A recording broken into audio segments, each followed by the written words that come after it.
আজকের এই খবরটা শুরু করার আগে একটা অনুরোধ, ভিডিওটা শেষ পর্যন্ত দেখবেন, কারণ এই নিউজটা শুধুই একটা ঘটনা না, এই নিউজটা একটা প্রশ্ন, একটা মানসিক ধাক্কা আর একটা নিষ্পাপ শিশুর ভবিষ্যৎ নিয়ে ভয়। আজ সোশ্যাল মিডিয়ায় ঝড় তুলেছে একটি ছবি, একটা ছোট্ট বাচ্চা, নিষ্পাপ চোখ আর পাশে এমন এক সিদ্ধান্ত যেটা থেকে মানুষ বলছে এই বাচ্চার মুখের দিকে তাকিয়েও কিভাবে কেউ এমন করতে পারে।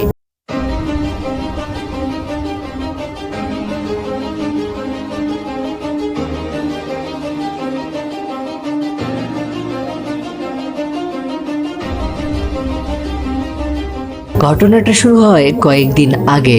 সুমাইয়া, যাকে ঘিরে হাজার হাজার ফ্যান, যাকে নিয়ে আবেগ, ভালোবাসা, স্বপ্ন, হঠাৎ করেই এমন এক সিদ্ধান্ত নেয় যেটা কেউ কল্পনাও করেনি। সোশ্যাল মিডিয়ায় ছড়িয়ে পড়ে একাধিক ছবি, একটা ভিডিও ক্লিপ আর সেই ছোট্ট বাচ্চার মুখ। আর ঠিক তখনই প্রশ্ন ওঠে, এই শিশুটির ভবিষ্যৎ কি হবে? সুমাইয়া কি সত্যিই এই সিদ্ধান্তের জন্য প্রস্তুত ছিল? তবে একটা বিষয় বুঝতে হবে, এই নিউজটা শুধু সুমাইয়াকে নিয়ে না, এই নিউজটা একটা শিশুকে নিয়ে। একটা বাচ্চা মানে ভবিষ্যৎ, নিরাপত্তা আর মানসিক আশ্রয়।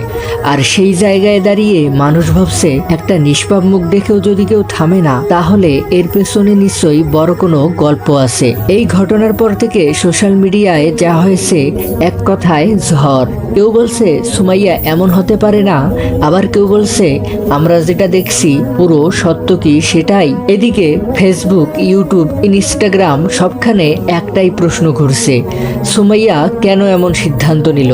বিশ্বস্ত সূত্র বলছে এই সিদ্ধান্তটা হঠাৎ নেয়া না, এর পেছনে আছে মানসিক চাপ, পারিবারিক বাস্তবতা আর এমন কিছু বিষয় যা সাধারণ মানুষ বাইরে থেকে বুঝতে পারে না।